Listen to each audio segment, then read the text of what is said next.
This is the story about Chris Jenkens, light welterweight boxer who's attempting to become British champion. This is every morning. He's fought his way up from a small town in South Wales and is aiming for the world's stage. We travelled down to Garnant, where we spent the day with Chris Jenkens and his family to give you an insight into the day in the life as a boxer. Chris's morning begins at 7:30. First, it's sorting out the kids and getting them off to school before starting on his own work for the day. It's fair to say that Chris isn't a morning person. This is every morning. Is this your daily routine, is it? Kids get up for school, warm milk. I said I eat their breakfast when I do it, and I don't. Chris has a busy day ahead of him. Every day. Is this about the same time you get up? Yeah, about 7, 8 o'clock. I know I don't like mornings. 8. Chris starts his training for the day with an intense run around the hills in his local area of South Wales. Not bad, is it? It's done, like, you know, it's working. At good pace, about 6 minute miles. So it's good pace. Now, shower, bit of breakfast first, shower. Go down and see Bot Wales, Louisa, she's my new physio, so a bit of treatment off her. And then to chill out and to the gym later. Chris isn't just doing this for himself. With his wife and twin children at his side, he's doing this for his family. If I'm honest with you, be to do more, I guess. I know it's only over the park, but it's like when I'm tired, I just want to lay in the house and just chill out, rest up, ready for camp. But it's like if you see them now, they're loving it. It's a park, you know what I mean? Not as if we're spending money, but I don't care about the money part. I just care about them having a little bit of fun. So if it's half hour, it's half hour. You know, we usually go down, throw rocks in the river with them. You know, just keep them busy enough, because at the end of the day, the kids, and if you keep them in the house, they're going to be cooped up in here. So it's part of bonding for us all. They're just freaking nuts, aren't they? Huh? Helen is Chris's wife of 6 years, and she's always been very supportive of his career, following him from day one, where he was an amateur boxer. I knew he was a boxer. I didn't really know much about him, to be honest. I just knew that he was a boxer and knew that he wasn't, you know, he lived in Garnant, so that was about it. And he used to work next door to me. What? I used to be a hairdresser and he was the physio, and we all used to stare at it. So, yeah, that's it really. What do you think of him as being a boxer? Was he a pro boxer when you got him? No, he's an amateur. Yeah. So, I followed him from day one, I have, but I never really got the amateurs, to be honest. He used to go away. You know, at one point I didn't see him for a whole month because he was away. But I'd watch on telly, but I never got the scoring. Chris began training with his uncle at the young age of 11, following in the footsteps of his older brother. What was he like as an 11-year-old? A cheeky little sod. Really? Yeah, he's worse then than he is now. That's hard to believe. That's cool. That's cool. Well, he came up here because he was getting into a lot of trouble in school and stuff like that. And his mother's my niece, like, you know. So, but I hadn't met Chris before that, like. Yeah. Because we've quite a big family, and we haven't looked back since. Come on, proper 14, 15. We're doing good there now, yeah.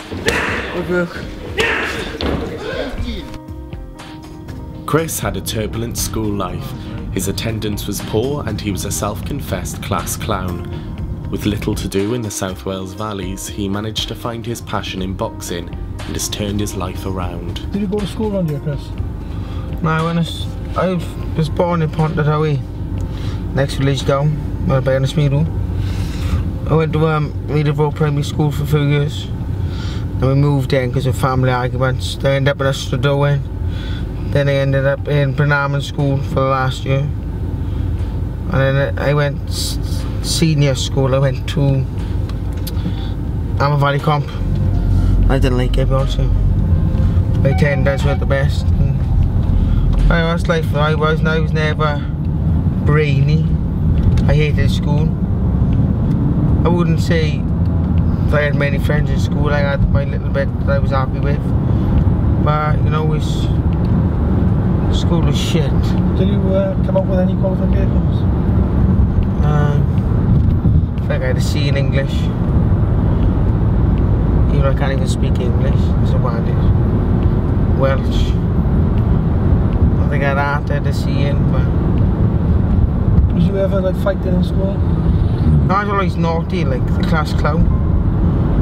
Like, every time I'd go to certain classes, I'd end up getting chucked out just for being a class idiot. Like, I don't know, having them firecrackers, I smashed them in the class, I just bang! So down the headmaster's office after school detention again. So it was like, I was a class clown, and I'm glad I finished school and I did. Chris has a promising future and is aiming for the top, but here he reflects on some of his amateur fights. From the old amateur days. Do you ever watch any of your old amateur fights back? No, not really, no. Yeah, so me and Tony Radler and then 2009. Who was it? It was in Manor Park. Chris Jenkens and Tony Pace. An exhibition. I can't remember having an exhibition with them, that's how long ago it was. Yeah. Now, yeah, look, Alex Hughes. Now he's doing well. He was there. Zach Davis, who's pro now. Yeah. You know, we used to mix up with some good boys. Poor Thomas O passed away cancer, like. He was there, part of our gym. Liam Williams, but not Liam Williams you know, he's from Swansea. Yeah. Danny Griffiths, now he's pro. Yeah. He's been there. Also, some good shows there. If you could put some of them boys on a pro show, no, it'd be a good show, wouldn't it? Yeah, it'd be a great show, to be honest. One of Chris's proudest moments as an amateur boxer was when he represented the country in the Commonwealth Games. He didn't come away with the result he wanted, but he's always thought his style is more suited to the pro game. Obviously representing the Commonwealth Games, not that in 2006 I was about 17, baby, and then fair play Tony Williams fought my case, and that's one man I know I do respect, millions and millions, and I still keep in touch with him now. No, former head coach of Wales, and he made Welsh boxing class, like, you know, he's old school. Some people didn't like it, but it worked. You know, but I think that was my proudest moment, 2006, going all the way to the other side of the world. And then losing then against a good fight against the kid who won in 2002 at that weight. So even though I lost, I still had a good little time, and I went there. And then I obviously went to 2010 India, where I was expected to win a medal, kind of thing, because of I went to competition before it and I won the silver in it. But then obviously it didn't go well, you know. I got beat 7-0, but I thought, no way. Well, you know, that's life, you know. I wasn't good as an amateur. I had the pro style from early on, so. Well, you learn, it's more about my apprenticeship in the amateurs, then turn over pro. I've done my apprenticeship in the pro at least 4 or 5 fights ago. But it's been taking a little bit longer to get there, but I got a British title fight now, so rock and roll on. Chris has always been extremely dedicated to his sport, even from a very young age. Where many children his age would feign illness to skip training, Chris would still go to the gym even when he was ill. First one there. Never missed training, never missed training. Even when his body used to go. Chicken pox. Yeah. Yeah, exactly. Your chicken pox once, and I already told you you got 2 weeks off, Chris, because you got chicken pox. Give me 2 days and I'll be up there. He was in there within a day and a half. First spots, you lot, he was there training. And he was plastered from head to toe. You took him out to the gym and told him to get home to me. Chris's support extends outside the family and into the local community. His neighbours have taken a keen interest in his career, and say it's inspirational to have an achiever like Chris living in the area. It's nice to have somebody that's going to do well living in the estate, you know. And I believe he's going to bring the title back. I really do. Yeah. Because he is good from what we've seen him. Yeah. I just feel sorry for his wife. It must be like living with 2 kids. With 3 kids, sorry. When he moved here, we started following him. Followed him on the Sky Sports prize fighter. Yeah. And we've just followed him ever since. What do you think of him in prize fighter? Good. Excellent. Outstanding. Yeah. Absolutely outstanding. Could you believe it that, you know, somebody moved in close to you and then... No. I said to the wife at the time, he was a future world champion there. Yeah. Just hope he remembers the little people. He's so down to earth. They're all, you know, the whole family are down to earth, you know. He's not big-headed or anything. You know, he's really down to earth. You see him running down the cycle track. Yeah. He's always, he always stops and has a chat, and always. Helen the same, always a stop and have a chat. Nice, really nice. I see you got the Team Rock and Roller t-shirt on. Yeah. Have you ever been to any of his fights? No. We just bought it to support him. Yeah. You know? And we've had that, so when he's world title, we can sell it on eBay. One of Chris's biggest achievements as a pro boxer was becoming the 3rd Welshman to win the prize fighter competition. Was you well happy with the performance then? 2 rounds, 7 fights coming in and I won it. So. I think he's rocked around with it. It's like the first time I've watched it since the fight. What a whirlwind start this was from Chris Jenkens. This has been. I know he's done well to stand up to it. He's been rocked a couple of times. How many times have you watched this back, Chris? First time. You haven't watched this back before? Once. The day I come home on the Sunday, when all the idiots had a surprise party back here when I was coming home, I was like, go to watch it. Everyone was doing my head in, and I was like, so I watched it. I was happy. And you haven't seen the film? Once. I don't like watching all my last fights. I watched... Do you like watching any of your fights back? Only once, that's it. Once, that's it. By Jenkins got the result. Owen just didn't know where the punches were. Couldn't cope with them. At a time when they should have been tightening up, maybe even tying Jenkins up, he was just standing off and allowing the young man to blast away with his punches. The body shots were good, those behind the elbow particularly. But he looked out of his depth at once or twice, Owen, so wonder, can he regroup and get that southpaw jab into this fight? Boxing can be an extremely dangerous sport. Over the years, Chris's parents have come to terms with this and accept that this is the career their son has chosen. To be honest, you should know, it's part of life now.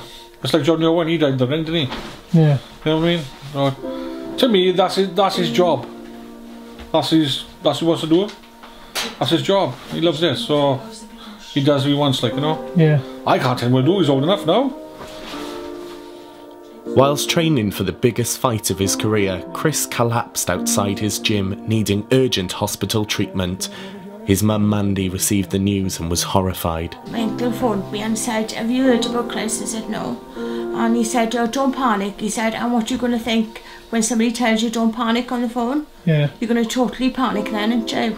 And I tried getting hold of Andrew when they were down the hospital. Couldn't get hold of him because he left his mobile in the house.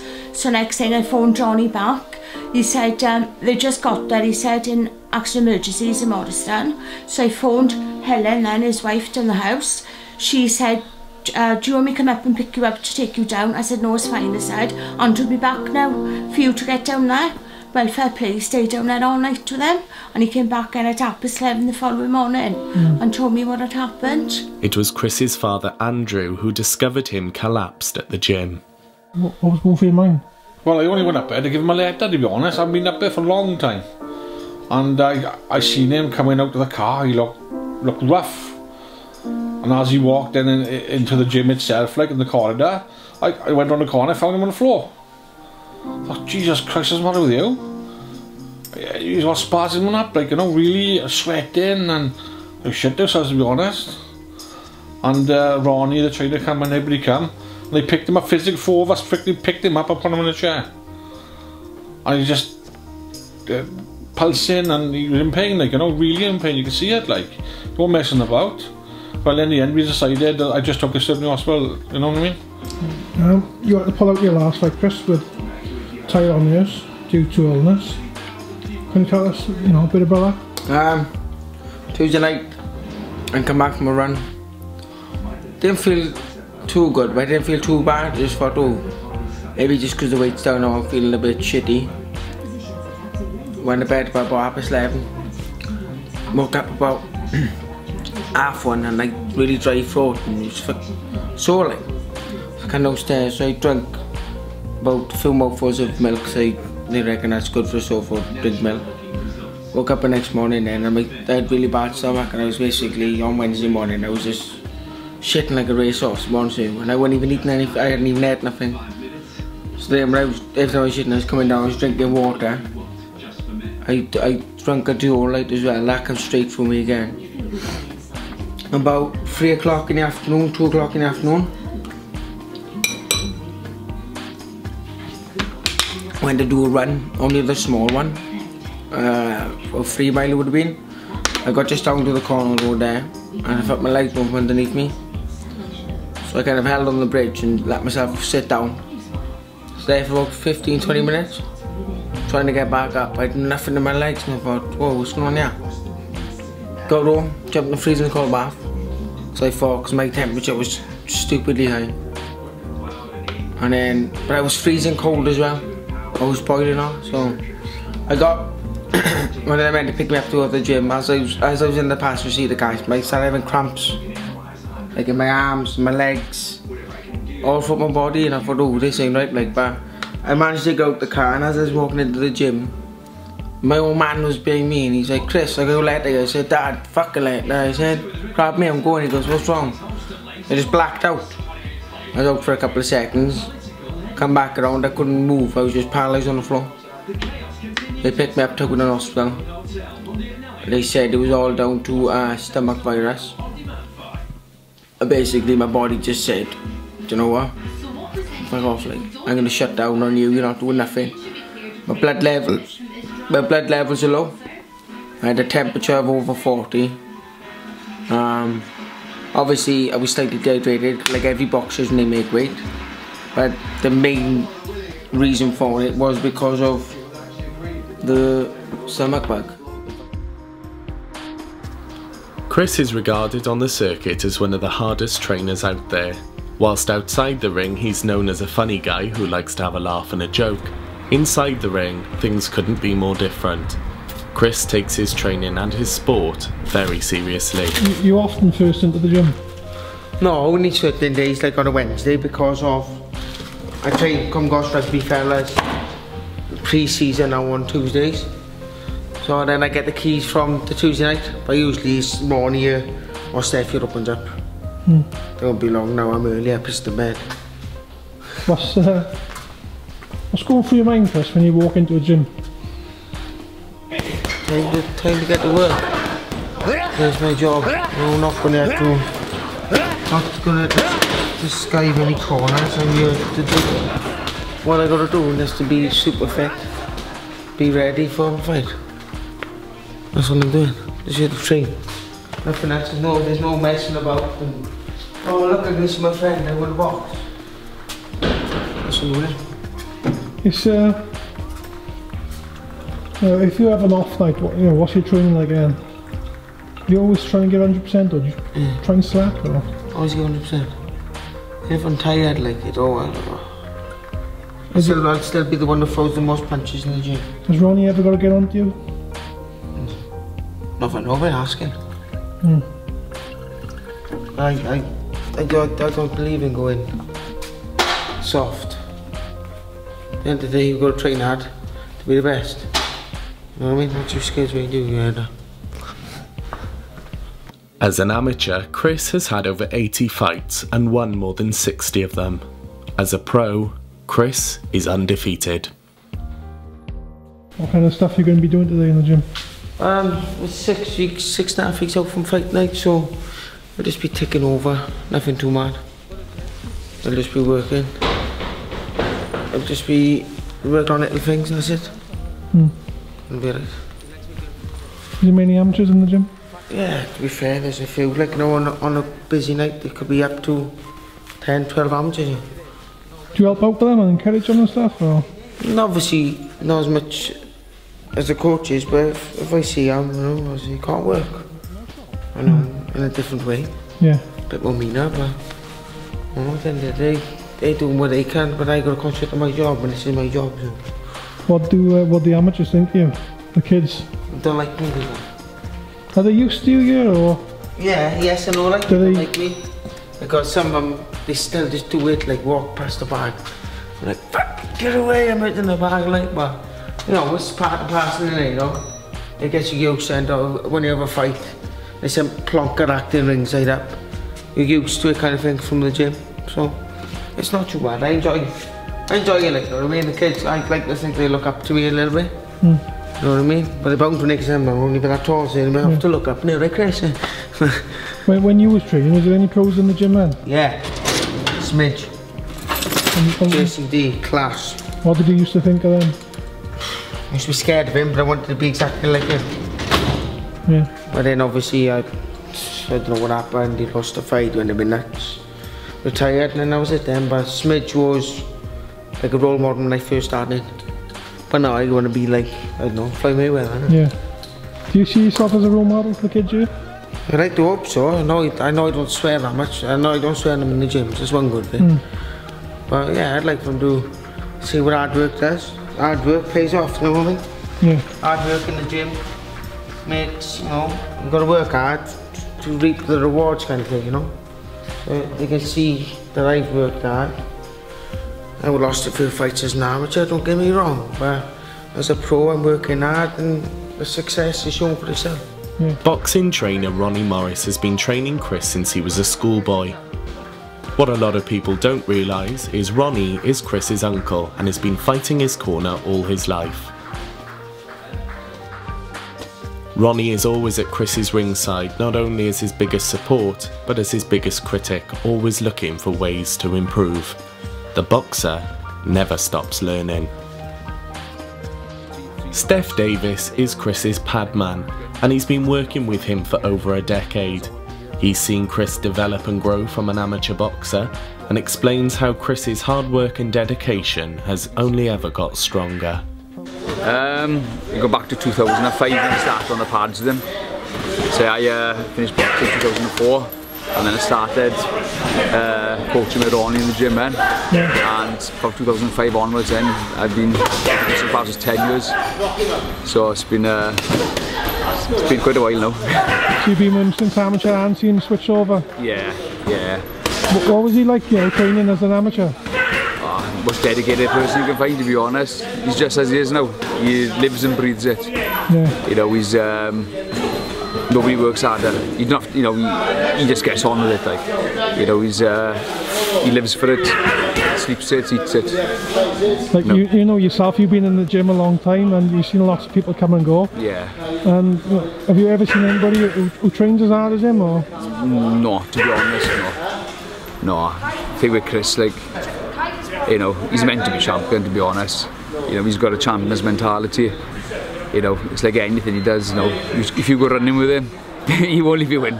You know, he's got to win at whatever he does, and I suppose that's what makes a champion at the end of the day. Chris hasn't always had the best of luck during his career and has had to be extremely headstrong to make the transition from amateur to pro boxer. Uncle and trainer Ronnie has memories of some of the ups and downs. As an amateur, Ron, what was he like as an amateur? He's quite good. He's, you know, he boxed all the top. He had 2 Commonwealth Games. He had a four Nations gold medal out in Ireland, which is very hard to get out there, and beaten an Irish boy out there as well. He's had a lot of bad luck as well as an amateur, to be honest with you. He's always in the Commonwealth Games. He's been drawn twice.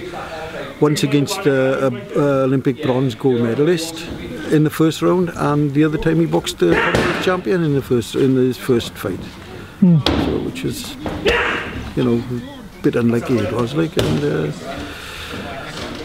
on the whole, as an amateur, he boxed for Wales. Oh, I can't remember how many times, but I think he won every fight that he boxed with Wales for in Great Britain, and you know, in just internationals, not in multi-nations. I think he won every one. One of his best amateur fights, I'd say, was when we were out in Thailand, in the King's Cup in Thailand. He boxed the Olympic silver medalist, and he took him down to the wire, like, and he was unlucky not to get the decision out there. Even Terry Smith reckoned he had had it, but he didn't get the decision. After that, well, he just got fed up with the amateur boxing, with all the bad decisions he was getting and stuff like that in the championships, and all the politics in the amateur boxing, and so he decided to turn pro then. Although Chris is one prize fighter and was the WBC light welterweight champion, he still struggles for exposure and publicity. I don't think they know what level he's at and how good he is. Like, you know, a few of the local boys that buy the tickets, they know about him, but in general, no. You know, our local paper, like, you know, he doesn't get mentioned in it, like, you know, which is it's a travesty, like, that he doesn't get mentioned. Yeah. It's disgusting, you know, for somebody around the area here who's fighting for the British title, because I can't remember anybody from around here. The only from this valley, from the Amman Valley, the only one who's fought and won the British is Robert Dick, but he's from the you know, Cross Hands area. Robert was, and he just doesn't get any exposure whatsoever. Yeah. No. But I think things might change now. I think they'll change after the British now, hopefully anyway. I think they'll find out how good Chris is when he's on television at night. Today's long training session at the gym is over, and with 6 weeks to go, Chris is happy with the results. Good, yeah, you know, I done 8 in the pads in. Had good work rate, to be fair. The tactics, you know, we were doing was obviously for nurse, but the work rate ain't going to be as high as it would be, but we're still working on a high work rate. Yeah, I pissed the 8, they could have easily done another 2 or 4, but it was too early to be doing any more than 8. You know, pads in one go, otherwise I'll be peaking too soon, but all good, but. Chris is happy to be home, but far from relaxing, the twins are ready and waiting to keep him on his toes.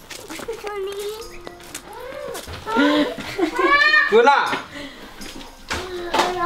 Come fight there. As soon as I come home. Yeah. After a busy day I've had, look at it. They don't fight in your way when you're in the gym. Go then. Oh. Is this like a typical day off for you and Chris? Yes, it is. Maybe worse sometimes because I'm on my own. Yeah. Quite hectic, isn't it? Caught him on a good day today because he's been around. Normally he's just in and out like a yo-yo, you know. Yeah, usually I'm in and out. They got other things to do, but today was a quiet day. In a way. So now I'm going to make some food. And she'll give him a bath. There you are, John. Unboxing Media UK, and to everyone who's watching this little documentary, I hope you enjoyed. Just see exactly what our life as a boxer actually goes through on a day-to-day basis in a lead and the run up to a big fight. And off the bed for me. John, get out my house now. Right? But no, seriously, like, I hope everyone enjoyed it, and if it was boring, then tough shit. I'm going to bed, but cheers John, and cheers to Box Media UK. That's the life of a boxer by each day. Boom.